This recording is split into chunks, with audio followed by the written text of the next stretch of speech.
আজোয়া খেজুরের বরকতে বিষ হয়ে গেল পানি।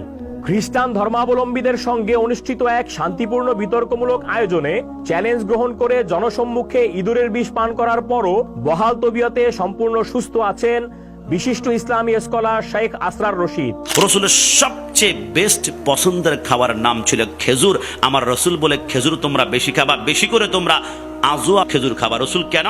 আমার রসুল বলে আজোয়া খেজুর কোত্থেকে আসছে জানো?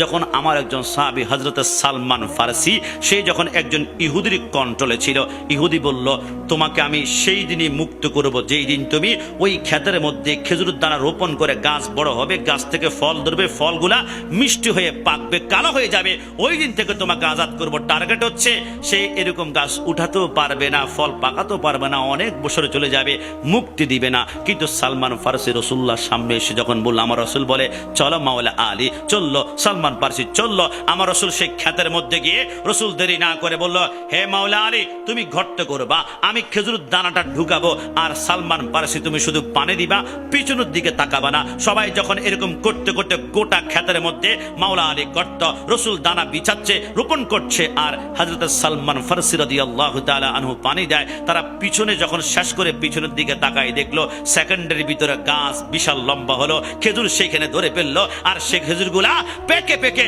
কালো হয়ে গেল, আর রসুল্লাহর হাতের ছোঁয়া লেগেছে। ওই খেজুর নামে হচ্ছে আজওয়া খেজুর। জোরে বলে সুবহান। আমার রসুল বলেছে আজওয়া খেজুর কেউ যদি প্রত্যেক দিন 3টা করে খায়, ওই দিন তাকে বিন্দু মাত্র কোন দুনিয়ার মারাত্মক বিষ আক্রমণ করতে হবে না।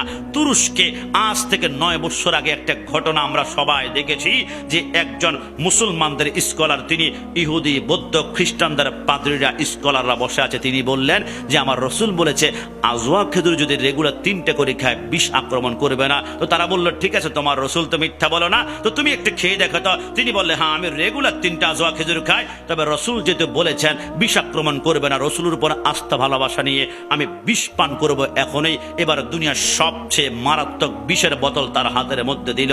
ওই ইসলামিক স্কলার আশেক রসুল বিষগুলা ডক ডক করে পান করলো। ইহুদি খ্রিস্টানরা টেনশনে আছে, হাসপাতালে নিতে হবে, অ্যাম্বুলেন্স ডাকা, কিন্তু তিনি বিষ পান করে মুস্কি মুস্কি মুস্কি মুস্কি হাসকেন একটা দিন পর্যন্ত বিন্দু মাত্র শরীরে কোনো বিষের আঁচ করে নাই। সাথে সাথে দৃশ্য দেখে হিন্দু বৌদ্ধ খ্রিস্টানদের পাদ্রীরা কালিমা পড়ে মুসলমান হয়ে গেল। সুবহান।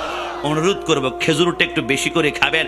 আজওয়া খেজুর যদিও রসুল্লাহর হাতের দ্বারা লাগানো, কিন্তু অন্য খেজুরের একটা কাহিনী আছে।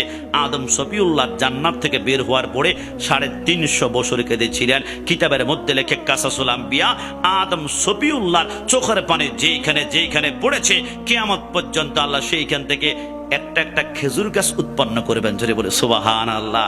বর্তমান বিজ্ঞান বলে খেজুর খেলে তোমাদের কি লাভ জানো? সারা দিন যে ক্লান্ত তোমরা হয়ে যায়, এটা সেকেন্ডের ভিতরে দূর করবে। তুমি খেজুর খেলে তোমার কুষ্ঠকাঠিন্য দূর করবে, তুমি খেজুর খেলে তোমার দুর্বলতা নিরসন হবে, তুমি খেজুর খেলে তোমার নাড়ি বুড়িগুলা পরিষ্কার হবে। তুমি খেজুর খাও, 103 আইটেমের প্রোটিন এবং ক্যালসিয়াম একটা খেজুরের ভিতরে আল্লাহ ঢুকিয়ে দিয়েছেন। জোরে বলে সুবহানাল্লাহ। এই জন্য আমরা ইফতার করার সময় প্রথম বিসমিল্লাহির রহমানির রহিম বারাকাতিল্লাহ বলে খেজুর দিয়ে আমরা ইফতার করব।